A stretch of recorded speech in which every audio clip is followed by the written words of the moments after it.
ठीक है, npm create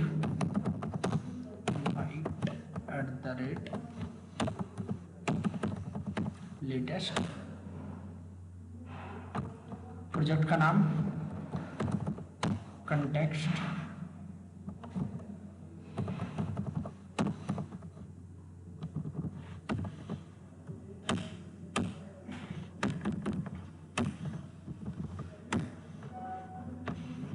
ठीक है।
जब तक वो कर रहा है करने दो।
जल्दी से, ए के अंदर किसको इंपोर्ट किया, बी को, बी के अंदर किसको इंपोर्ट किया, सी को। इंपोर्ट और कॉल दोनों किया गया है, सी के अंदर डी को, डी के अंदर कुछ नहीं करना, हाँ ठीक है। और मेन डॉट JSX, इसके अंदर ऐप को बुलाया गया है, ऐप के अंदर, ठीक है, हटाओ इसे।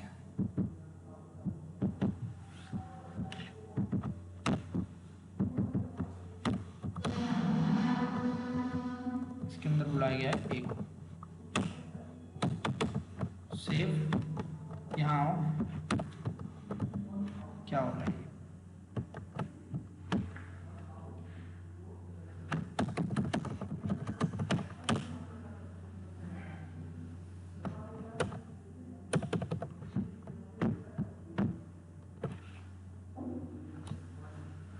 देखो A B C और D, ठीक है। तो 4 कंपोनेंट है, A के अंदर B को, B के अंदर C को, C के अंदर D को, ठीक है। अब A को कहां से बुलाया गया है, ऐप कंपोनेंट के अंदर से, कहां गया,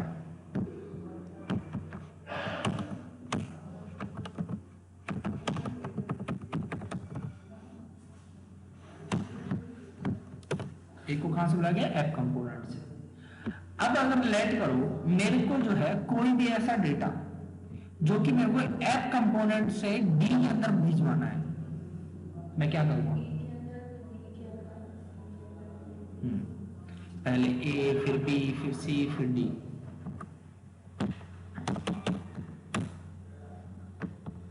ठीक है। लेट करो कंपोनेंट से आपके, तो सबसे पहले आपको क्या करना पड़ेगा, ए से बी में यूजिंग प्रॉप, प्रॉप के थ्रू भेजोगे ये चीज, ठीक है। फिर उसके बाद B to C, C to D, D to E, ठीक है। तो ये जो काम है ये कुछ ज्यादा ही लेंथी है, ठीक है। और एक बात बताओ, क्या ये जो कंपोनेंट है इनको वो प्रॉप मिलने चाहिए थे, उनको उस प्रॉप से कोई काम है नहीं। तो इस कॉन्सेप्ट को क्या बोलते हैं, प्रॉप ड्रिलिंग, कि हमने प्रॉप को ड्रिल कर दिया नीचे तक, ठीक है। तो हमें इस प्रॉब्लम को सॉल्व करना है, ठीक है। कैसे सॉल्व कर सकते हैं इस चीज को, अब लेट करो एक चीज और सोचो, अगर ये आपकी हायरार्की है, किसी दिन अगर ये वाला कंपोनेंट मैंने कहीं और यूज कर लिया, ठीक है, कहीं इसको निकाल के किसी और जगह पे लगा दिया, तो ये चेन टूट गई, तब आगे तक तो डेटा पास ऑन ही नहीं हो पाएगा। तो क्या करें ऐसी सिचुएशन में, तो इस सिचुएशन से बचने के लिए रिएक्ट ने हमें एक कॉन्सेप्ट दिया है, एक हुक दिया है, ठीक है, जिसका नाम क्या है, यूज कंटेक्स्ट हुक। उसका नाम क्या है, यूज कंटेक्स्ट हुक, ठीक है।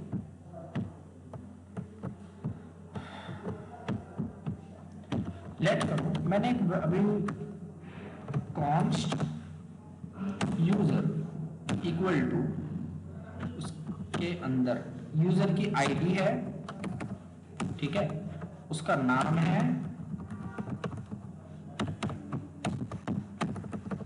ठीक है, कोई भी एज लेट कर लो, उसकी एज है, ठीक है। एक ऑब्जेक्ट पड़ा हुआ है, अब मेरे को क्या करना है,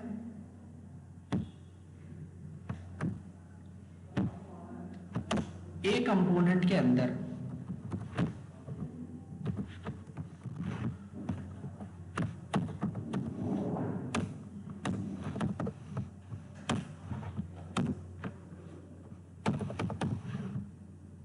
इस यूजर को प्रिंट करना है, हो गया प्रिंट, ठीक है। अब ऐप कंपोनेंट से यही डेटा मेरे को डी तक पहुंचाना है, तो देखते हैं कैसे करेंगे। सबसे पहले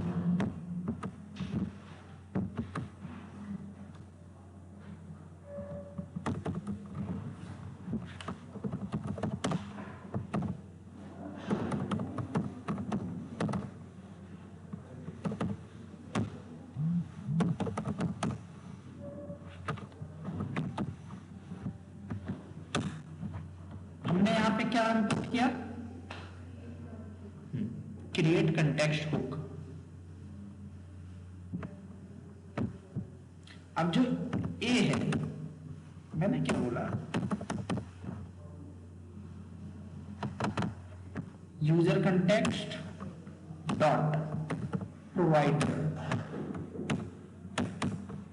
ए को मैंने इस यूजर कंटेक्स्ट प्रोवाइडर के अंदर जो है क्या कर दिया, लिख दिया, ठीक है, इसके अंदर रैप कर दिया, इसे क्या बोलेंगे, रैप कर दिया।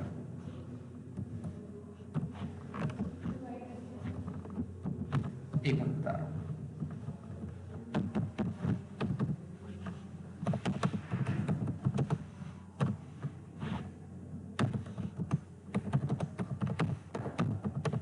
देखो नाम से पता चल रहा है, context, user context provider, user context, context में एक तरीके का ऑब्जेक्ट, ठीक है, जिसके अंदर स्टेट्स हो, मतलब डेटा पड़ा हो, तो यूजर का डेटा को प्रोवाइड करने वाला, ठीक है, उसे क्या बोलेंगे, प्रोवाइडर। तो ये क्या है, प्रोवाइडर है। ये use context, sorry create context hook के साथ आता है, जब भी ये बनाते हो तो इसके साथ आता है प्रोवाइडर। तो प्रोवाइडर के अंदर रैप किया, क्या प्रोवाइड करना है हमें प्रोवाइड करना है इसको वैल्यू यूजर, यूजर प्रोवाइड कर दिया, ठीक है। अब जब मैंने ए को पास कर दिया तो ए क्या करेगा, ऑटोमेटिकली विदाउट प्रॉप्स इसको पास करेगा बी, बी से सी, सी से डी, डी से जो भी है, ठीक है। चलो ठीक है, आज उस डायरेक्ट डी के अंदर जहां हमें इसको यूज करना है,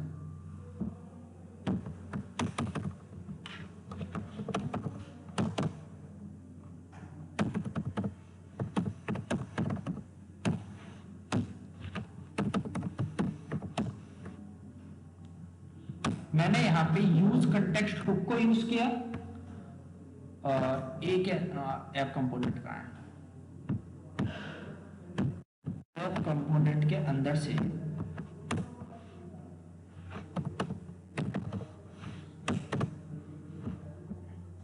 क्या नाम था इसका, टेक्स्ट, एक्सपोर्ट मार दिया इसको,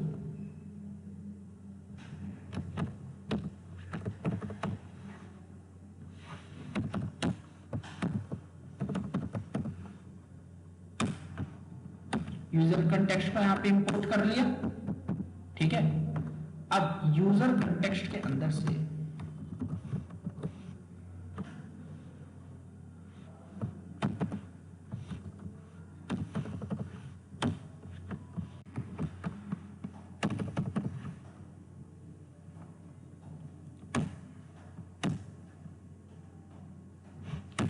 डायरेक्ट दे देगा, ये देख लेते हैं एक बार, हाँ डायरेक्ट दे देगा, देख लो, विदाउट प्रॉप मैंने डेटा ऐप कंपोनेंट से भेज दिया कहां पे, गेट,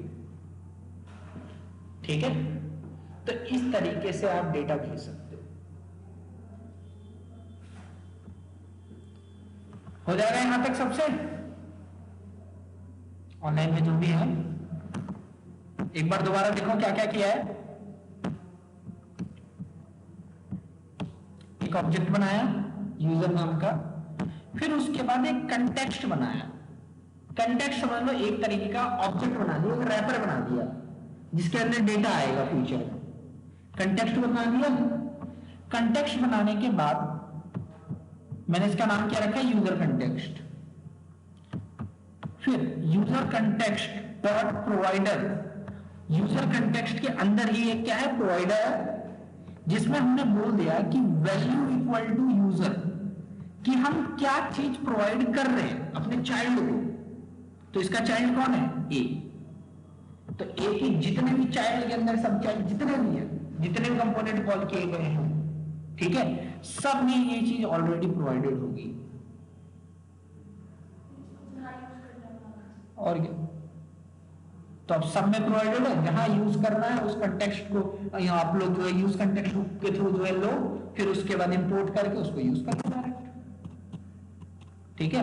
हमने यही तो किया है, कंटेक्स्ट बनाने के बाद प्रोवाइड कर दी वैल्यू, वैल्यू क्या थी, यूजर थी, अब ए के जितने भी चाइल्ड है, सबसे लास्ट चाइल्ड कौन है? डी। तो डी के अंदर हमने क्या बोला? Use context hook. इसके अंदर क्या डाला? यूजर का कंटेक्स्ट, यूजर का कंटेक्स्ट डाला। अब यूजर कंटेक्स्ट को हमने प्रिंट कर लिया, तो ये अपने आप जो है उस डेटा को निकाल के इस वेरिएबल में डाल देगा यूजर कंटेक्स्ट के अंदर, और आगे डेटा आपकी मर्जी, इसकी इसका नाम दे दो सिर्फ यूजर। लो, हो गया, खत्म का। तो इस तरीके से आप डेटा निकाल सकते हो कहीं पे भी, हो जाएगा सबसे।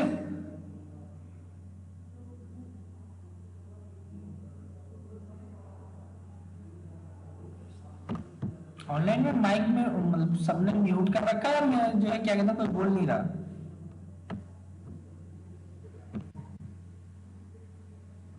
रश्मि हो जाएगा, ये सर हो जाएगा।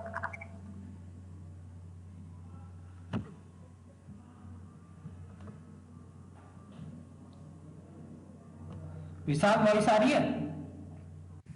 हाँ सर, एक्चुअली यस सर आ रही है। ठीक है। सो ये चीज आप लोगों को ट्राई करना है, ठीक है। इसे हम बोलते हैं यूज कंटेक्स्ट हुक, जो कि कंटेक्स्ट बना के हमने उसको यूज किया। अब छोटे मोटे एप्लीकेशन के लिए ठीक है, कोई दिक्कत नहीं है, बट जब भी आपको अपना डेटा सेंट्रलाइज करना है पूरी एप्लीकेशन में, लेट करो आपके पास 1000 कंपोनेंट है, ठीक है, तो कोई एक ऐसा डेटा जो कि आपको जो है ऐसे कंपोनेंट में भेजना है जिनका कोई रिलेशनशिप ही नहीं है, लेट करो कोई हायरार्की ही नहीं है उनकी, ठीक है। जैसे कि लेट करो ये है मिड है, यहां पे जो है लेट करो ये इधर आ जाओ, यहां पे लेट करो ये लिंक है, मेरे को ये लिंक जो है ये पहुंचाना है इस जगह पर, ठीक है। आपको क्या लगता है ये जो लिंक जिस कंपोनेंट के अंदर है वो इसका चाइल्ड होगा? नहीं होगा ना, तो मेरे को ये डेटा यहां चाहिए, आ जाएगा? दिक्कत पड़ेगी। तो ऐसी सिचुएशन में क्या करें? हमें पूरे एप्लीकेशन में ग्लोबली स्टेट को मैनेज करना है, तो ऐसे सिचुएशन में यूज कंटेक्स्ट हुक काम नहीं आएगा इतना, ठीक है। और अगर आ भी गया तो इतना एफिशिएंट नहीं होगा। सो इस प्रॉब्लम का सॉल्यूशन आया क्या? रिडक्स। एप्लीकेशन है, पूरी एप्लीकेशन में ग्लोबली अगर आपको कोई भी डेटा सेंट्रलाइज करना है, रखना है, ठीक है, और उसको यूज करना है एफिशिएंटली, तो इसके लिए कॉन्सेप्ट है किसका? रिडक्स का। क्लियर? आ जाओ जरा। रिडक्स ये इसकी ऑफिशियल वेबसाइट है, get started.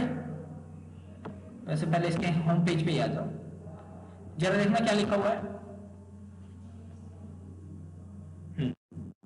For predictable and maintainable global state management, ठीक है।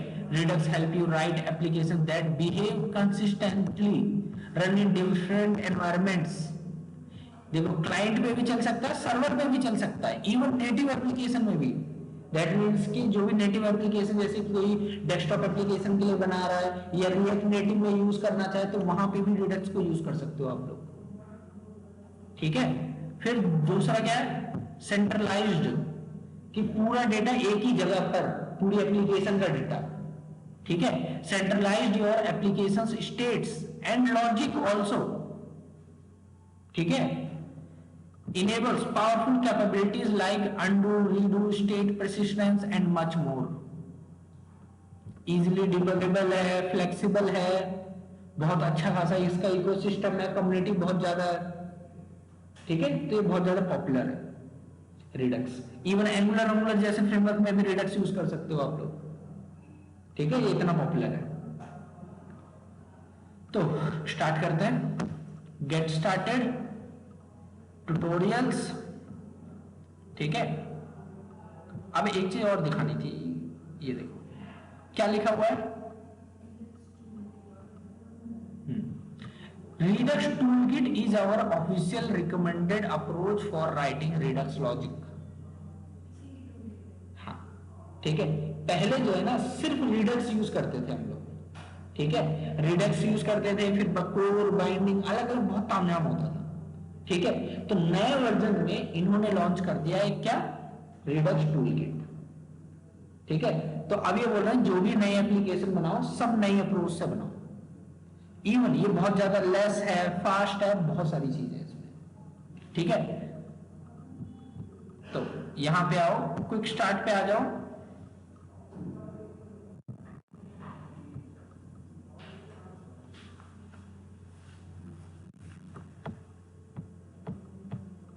चलो, सबसे पहले कौन कौन सी लाइब्रेरी चाहिए? रिडक्स टूलकिट चाहिए, रिएक्ट रिडक्स चाहिए, क्योंकि रिडक्स हो सकता है इसके पास और भी स्टेबल के लिए फ्रेमवर्क हो, तो रिएक्ट की जगह उनका लेट करो एंगुलर या रिएक्ट नेटिव अलग अलग हो, तो इसलिए इन्होंने रिएक्ट के लिए स्पेसिफिकली बनाई है। तो हम इसको यूज करेंगे, Redux toolkit and react Redux, ठीक है। पुराना जो रिडक्स था सिर्फ उसकी नई इंप्लीमेंटेशन है ये दो, तो इसलिए हम इसको यूज करेंगे, क्योंकि पुरानी चीज करने का कोई फायदा नहीं बनता। और वेब एप्लीकेशन में रिएक्ट जैसे उसमें तो हर दूसरे दिन कोई ना कोई नई चीज आती ही रहती है, ठीक है। पेस्ट किया, एंटर,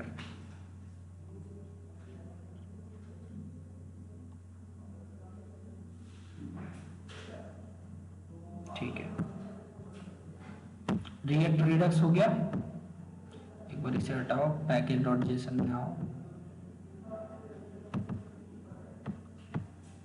रिएक्ट रिडक्स टूलकिट, ठीक है। चलो, तो स्टेप बाय स्टेप में सबसे पहले क्या बोल रहा है? बोल रहा है कि सर आप सबसे पहले एक स्टोर मेंटेन करो। क्या मेंटेन करो? स्टोर। उठा लो इसे पूरा, ठीक है। अच्छा,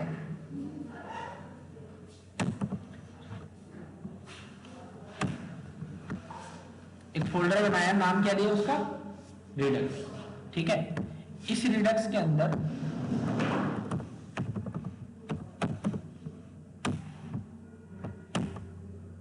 ठीक है, स्टोर से जो कोड उठाया था वो यहां डाल दिया। चलो, स्टोर बना दिया। नेक्स्ट क्या करना है? स्टोर को प्रोवाइड करना है, ठीक है। स्टोर को प्रोवाइड करना है, कर देते हैं प्रोवाइड।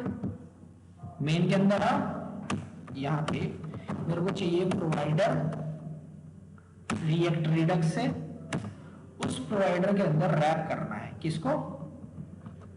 ऐप को, ठीक है। और यहां पे जो स्टोर होगा, स्टोर कहां से इंपोर्ट करना है? रिडक्स के अंदर से। स्टोर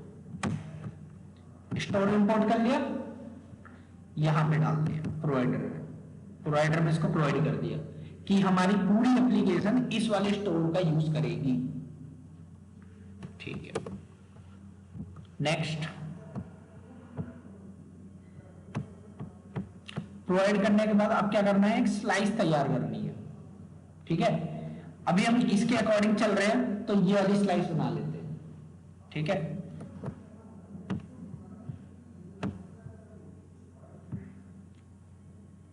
रिडक्स ये रहा,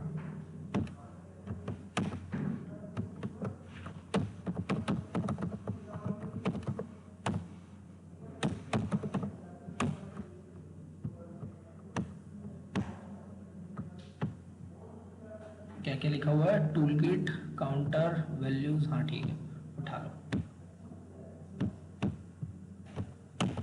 ठीक है। स्लाइस उठा लिया पूरा।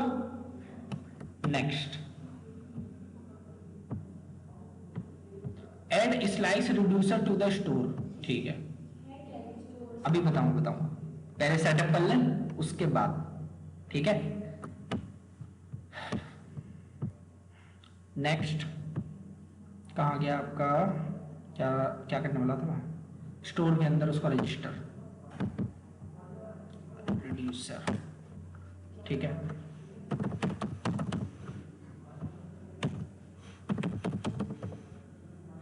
काउंटर स्लाइस, ठीक है।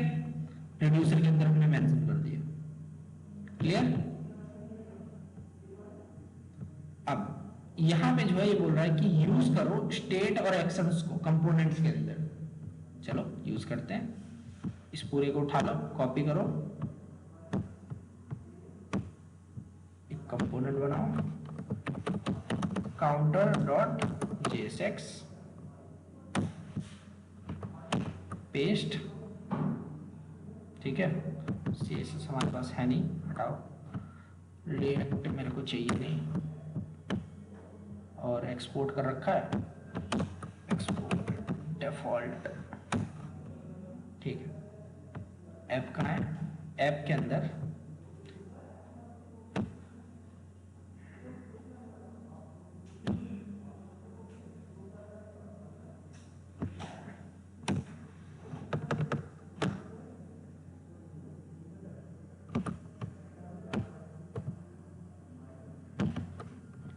ए के अंदर अब मैं बी को कॉल नहीं कर रहा, ठीक है।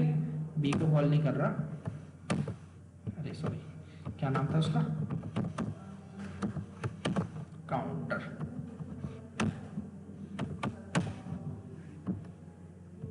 ठीक है, परफेक्ट। रिफ्रेश, अरे हाँ रन ही नहीं कर रखा, रिफ्रेश क्या करूँगा।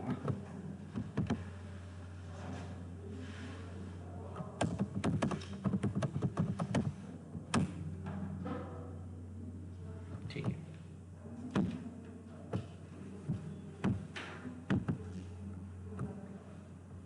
लगता है कुछ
स्पेलिंग तो ठीक है,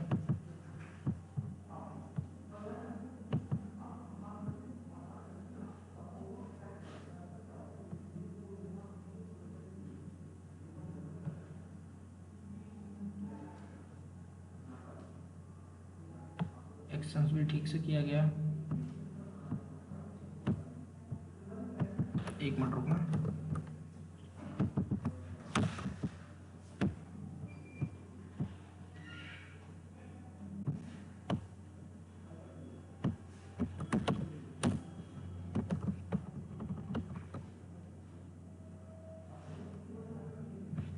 ऐप को नहीं था, कहाँ गया ऐप।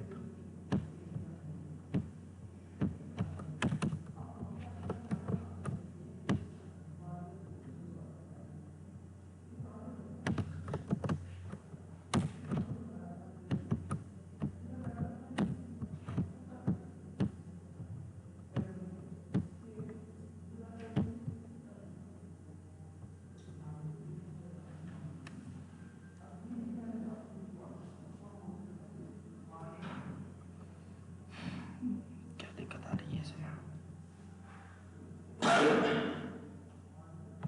काउंटर डॉट जेएसएक्स में दिक्कत आ रही है। Line number 5, can not read property of undefined reading value, value counter store doesn't have a valid reducer Make sure the argument passed to combinator is an object whose values are reducers. Store में configure store डाल रखा है, ठीक है। Counter slice डाल रखी है, नाम क्या है, काउंटर ही है, बिल्कुल ठीक है।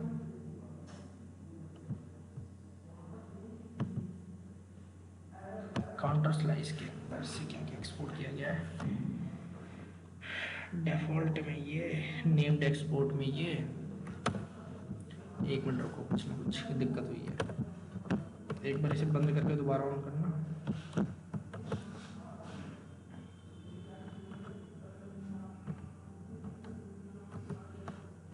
जब तक ये चल रहा है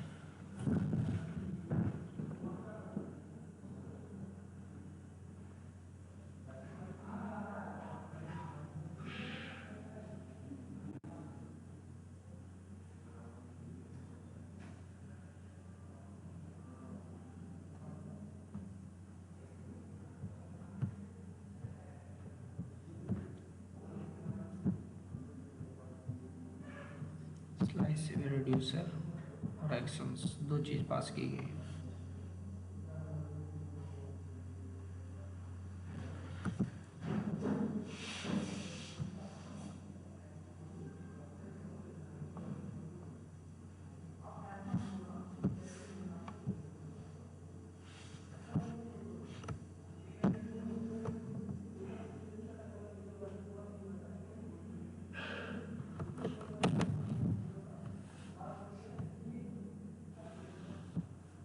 स्टोर में तो दिक्कत ही नहीं है यार, store.js में क्या दिक्कत है।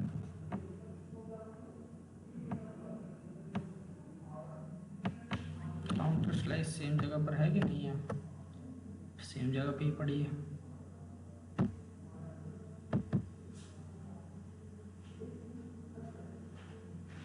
काउंटर स्लाइस ये किस तरीके से इंपोर्ट कर रखा है, नेम्ड एक्सपोर्ट है, हाँ ठीक है, नाम भी ठीक है। काउंटर कहाँ गया, वो कहाँ है, ऐप के अंदर काउंटर, काउंटर के अंदर सिर्फ काउंटर डालना और इसको लॉक कराओ एक बार। ऐसे कैसे दिक्कत आ जाएगी।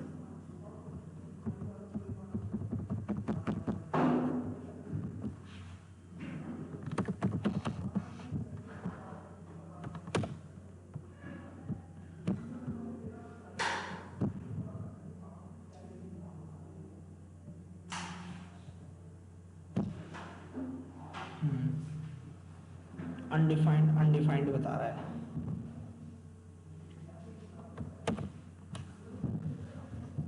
तो इसका मतलब स्टेट के अंदर इसे काउंटर नहीं मिला। काउंटर क्यों नहीं मिला भाई,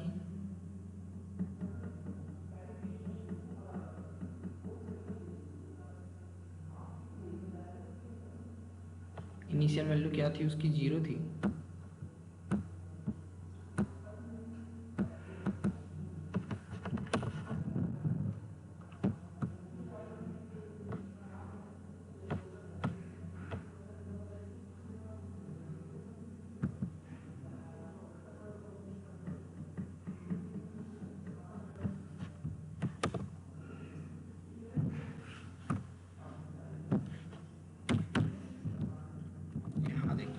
नेम्ड एक्सपोर्ट नहीं होगा कोई।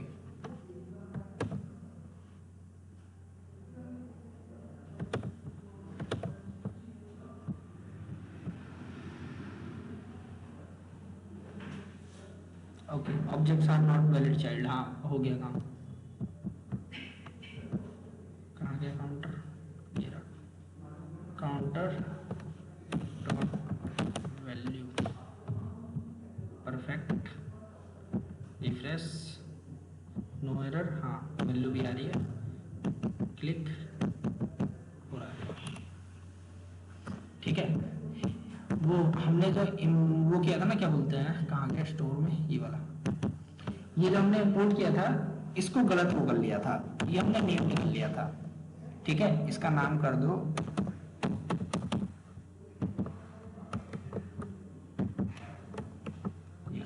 ठीक है, तो थोड़ा ज्यादा सही रहेगा। तो हमने इस चीज को पूरा सेटअप किया रिडक्स। ठीक है, अब इस रिडक्स के अंदर हमें कुछ टर्मिनोलॉजीज देखनी पड़ेगी।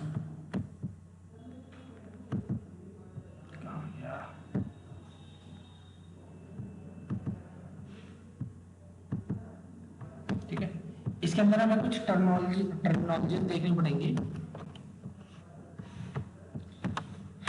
क्या क्या देखना पड़ेगा, जैसे कि सबसे पहले जो है what are actions.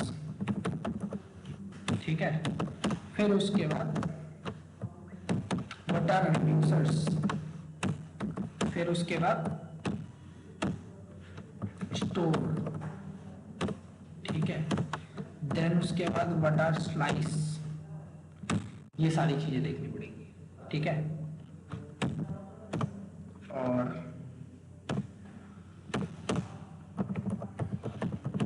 dispatch and select। ठीक है,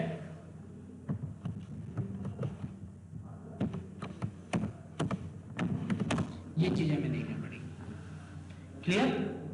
तो सेटअप हो चुका है पूरा। अब नेक्स्ट क्लास में हमें ये सारी चीजें एक एक की डेफिनेशन पढ़नी है और डेफिनेशन देखनी है, और इसकी जो है जो वर्किंग है, इंटरनल वर्किंग हो कैसे रही है वो देखना है। ठीक है, इतना करना है। वैसे भी ऊपर ऊपर से बता सकता हूं, बट अभी थोड़ा टाइम कम है। ठीक है, नहीं, मैं इस पे एक काम करूंगा, कुछ आप लोगों को टास्क दे दूंगा, वो करके लाने हैं। ठीक है, हाँ।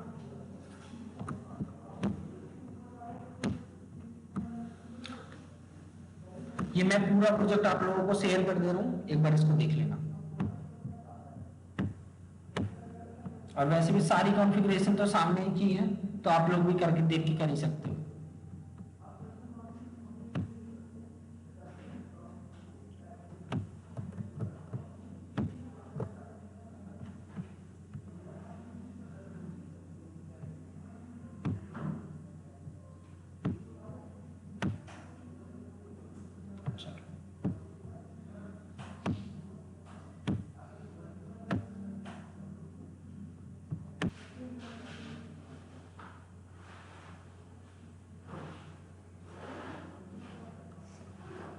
एक काम करो, आप लोग लीव कर सकते हो, मैं आप लोगों की अटेंडेंस मार्क कर दूंगा। ठीक है, इसमें रिकॉर्ड रहता है, ये देख लो, सेव अटेंडेंस।